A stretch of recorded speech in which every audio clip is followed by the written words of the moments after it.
안녕하십니까. 반도체 소식을 전하는 고독 달팽이 김석준 소장입니다.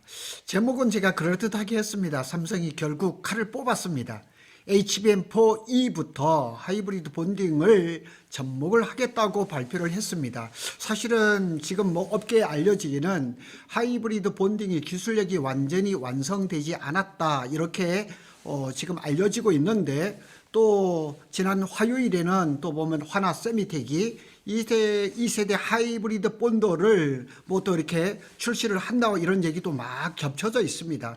결국은 하이브리드 본딩으로 가야 되는데 삼성이 가장 먼저 업계에 도입을 할 것은 분명했었는데 삼성이 칼을 뽑았습니다. 거기에 대한 얘기를 한 시간에 제가 이게 한 번 방송으로 다 말씀을 드리긴 어렵습니다. 그러나 오늘은 길게 제가 글을 썼는데 짧게 한번 해보도록 하겠습니다. 삼성전자가 올해 하반기 시제품이 나오는 HBM4E부터 하이브리드 본등의 승부수를 던졌습니다. 이런 자신감에 어디서부터 이렇게 자신감이 나오게 되는지 한번 살펴보겠습니다. 하이브리드 본딩은 TC 본딩하고 좀 다르게 마이크로 범프가 없습니다. 그래서 여기 잘 보시면 이게 기존의 그 TC 본딩인데 이 사이에 삼성은 필름이 들어가고 SK 하이닉스는 에폭시 물질이 이렇게 들어가죠. 근데 여기는 구리하고 구리가 그래 맞닿아 버립니다. 그래서 틈이 없는 거예요. 두께를 줄이는 거죠. 가장 핵심적인 얘기는 그 얘기입니다. 그래서 이 두께를 줄이고 열을 줄이고 속도를 높이고 이런 것들이 하이브리드 본딩의 핵심이고, 그 다음에 이제 12층, 16층, 20층 되면 이 두께를 줄여야 되기 때문에 하이브리드 본딩으로 가는 건 필수입니다. 그래서 기존 TC 본더는 마이크로 범프라는 게 있어서 두꺼워질 수밖에 없어요.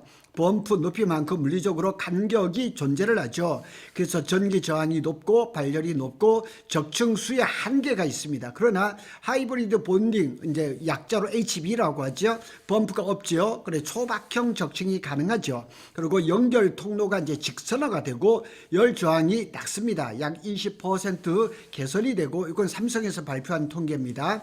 베이스 타이 온도도 11% 이상 감소된다고 알려져 있습니다.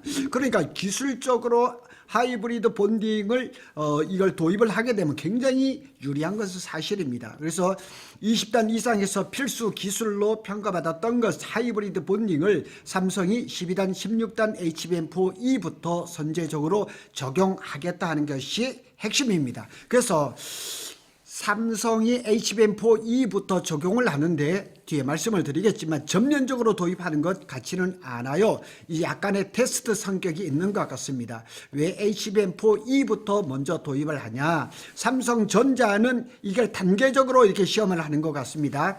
HBM4 원시 드림 산업의 베이스타가 안정화됐죠. 그 다음에 HBM4E 12단 16단의 하이브리드 본딩 일부를 적용을 하고 여기다 2나노 베이스타이까지 들어갈 거라고 얘기를 하고 있고, HBM5에서는 20단 이상일 때는 하이브리드 본딩이 전면으로 나설 것 같아요. 그래서 다시 말하면 HBM4E는 양산 전환을 위한 약간의 테스트 베드 성격이 있고, HBM5에서는 완전한 기술 주도권을 선언을 하겠다. 제가 챗GPT를 이용해서 이렇게 한번 그림을 그려봤습니다. 되게 멋집니다.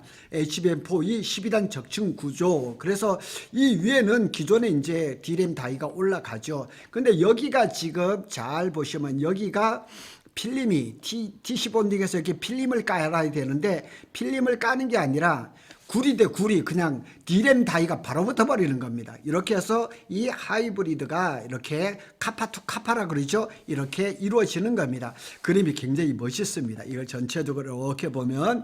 그래서 여기에 바로 핵심은 이겁니다. 기존에는 범프로 붙였지만 이제는 구리끼리까지 직접 붙이는 겁니다. 그래서 더 얇게, 두께가 얇아지고 더 빠르고 덜 뜨겁습니다. 열이 적게 나는 겁니다. 이걸 20단이 아니라 12단부터 하겠다는 거죠. 삼성의 수율이, 그러니까 원시 디램이 지금 80%, 5월달에 90%까지 오른다 그러니까 자신감이 생긴 거죠. 그러니까 삼성의 이런 자신감은 원시 디램 수율이 80%를 돌파를 하면서 5월달엔 90%를 갈 것이라고 이 했던 여기에서 굉장한 자신감이 있는 거죠. 그래서 HBM 적층 성공은 TSV 구멍을 뚫는 거죠. 그 다음 TSV 안정성, 베이스 다이의 수율, 상단 D램의 수율, 패키징 수율, 이런 전반적인 것들이 삼성이 자신감이 나온 거죠. 이 중 가장 기본은 베이스 다이, 베이스 D램, 코어 다이를 얘기를 하는 거죠. 코어 다이가 얼마 전까지는 뭐 수율이 60% 상태에서는 하이브리드 본딩 같은 고난이도 공정을 도입하기는 어렵습니다. 그런데 이제 80%를 돌파를 해서 양산 안정권에 진입을 하고 5월에부터는 90%에 접근을 하면 공정에서 여유가 생기는 거죠. 그래서 하이브리드 본딩을 도입을 하겠다는 거죠. 그러나 전면적인 것은 아닙니다. 이 여유가 있어야 뭐 CMP라든가 나노 평탄화라든가 디싱 제어라든가 이런 고난이도 공정을 할 수가 있는 거죠. 결론적으로 원시 D램 수율이 안정화가 되면서 하이브리드 본딩에 도전할 그런 자신감이 생겼다고 얘기를 해볼 수가 있습니다. 그래서 삼성전자는 HBM4 마진 구조가 개선 구간에 진입을 한 거죠. 제가 여러 번 말씀을 드렸던 것처럼 삼성이 수율이 발목을 잡고 있었는데 수율 문제가 이제는 어느 정도 해결이 된 거죠. 그리고 HBM4의 가격이 하나가 $700, 거의 100만 원, 마진이 40에서 50% 구간에 진입할 가능성이 높고 수율이 안정화가 되니까 원가는 떨어지죠. 수익률은 높아지죠.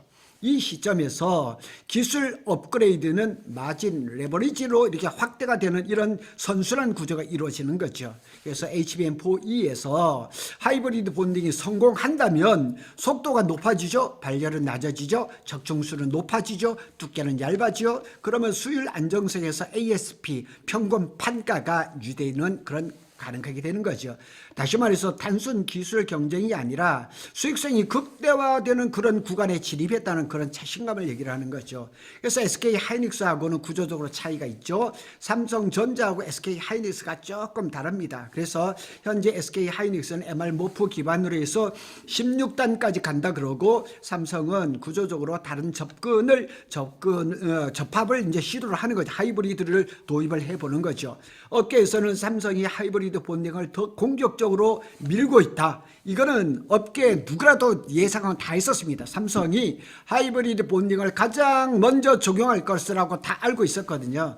이건 단순 기술이 아니라 패키징 주도권 탈환 전략이라 이렇게 보시면 되겠습니다. 그러면 하이브리드 본딩 장비는 누가 잘하는가? 이걸 한번 살펴봐야죠. 이게 본론도 들어가기 전에 요게 기사를 한번 보겠습니다. 하나 세미텍이 2세대 하이브리드 본드를 개발을 완료하고 HBM의 이제 게임 체인저가 될 것이라고 지금 얘기를 하거든요. 자, 이겁니다. SHB2 나노라고 이렇게 이름을 지었습니다.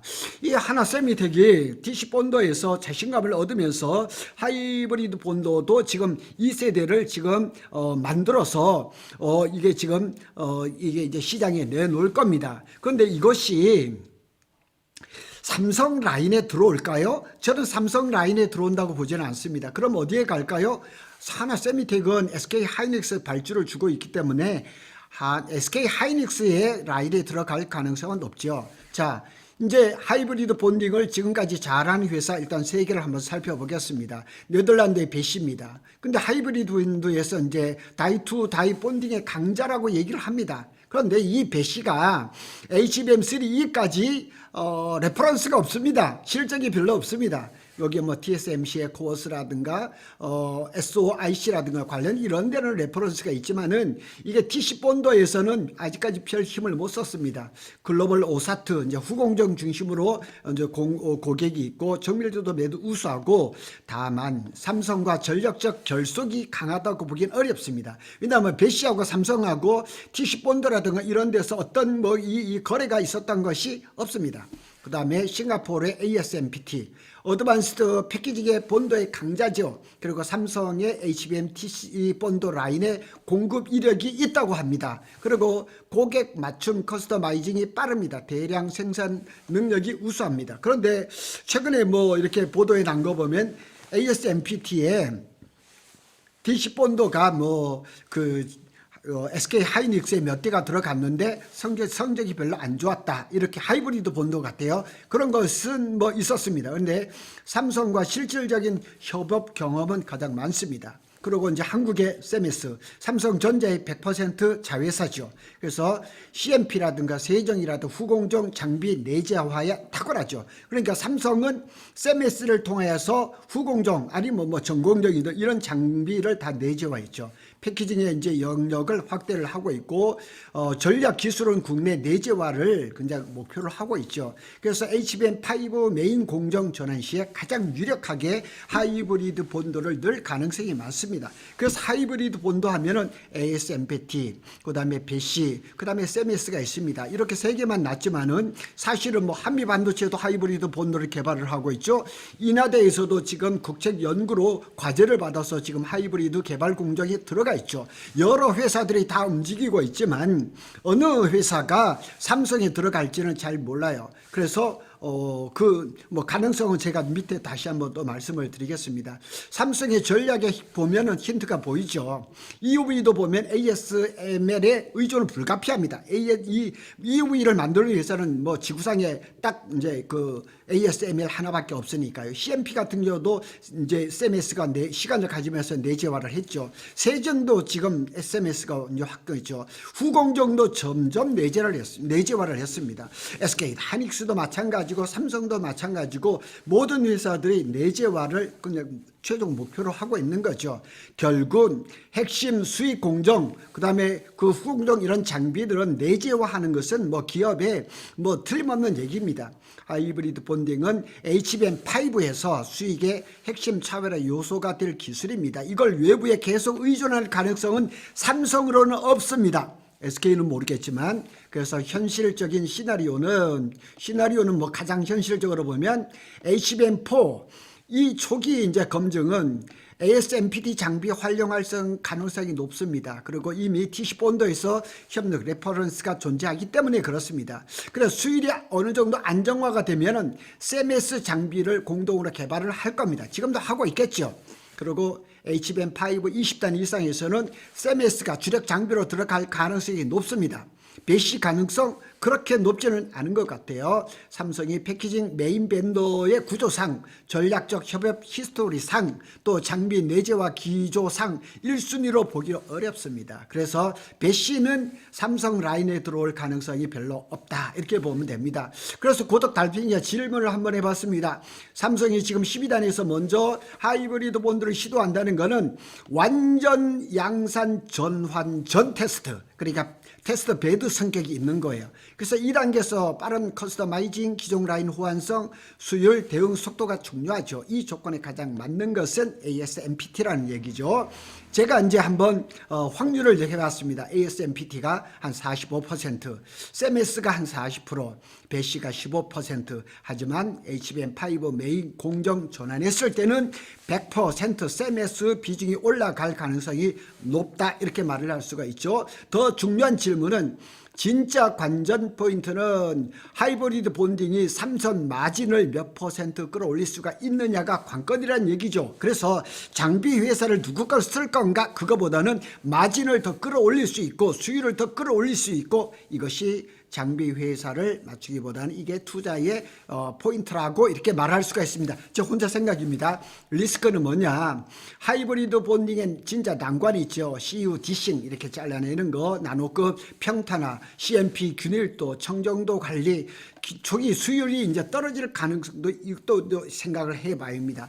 따라서 HBM4E 12단 16단은 전량 적용하지는 않을 것 같다. 그래서 선별 물량을 적용을 하고 수율 확보 실험을 할 가능성이, 테스트를 할 가능성이 높다는 거죠. 핵심 질문이 이겁니다. HBM4E에서 승우 보려는 자신감의 정체는 뭐냐? 종합적으로 살펴보면 원시 수율이 80%를 돌파를 하면서 또 5월 봄나면 90%가 될 거라니까 자신감이 생긴 겁니다. HBM4E에서 마진이 개선되는 구간에 진입을 했죠. 패키징 주도권 탈환의 필요성도 느끼고 있는 거고, HBM5 20단 시대에 선점을 하겠죠. 그래서 기술 리더십 복원을 하려고 하는 의지가 굉장히 많습니다. 그래서 올해 하반기부터 하이브리드 본도를 적용을 하겠지만은 눈은 어디에 갔느냐? 27년, 28년에 가 있는 겁니다. 특히 HBM4 출하 성공 이후 삼성 분위기는 기술 복원 모드일 가능성이 상당히 높다, 이렇게 보면 되겠습니다.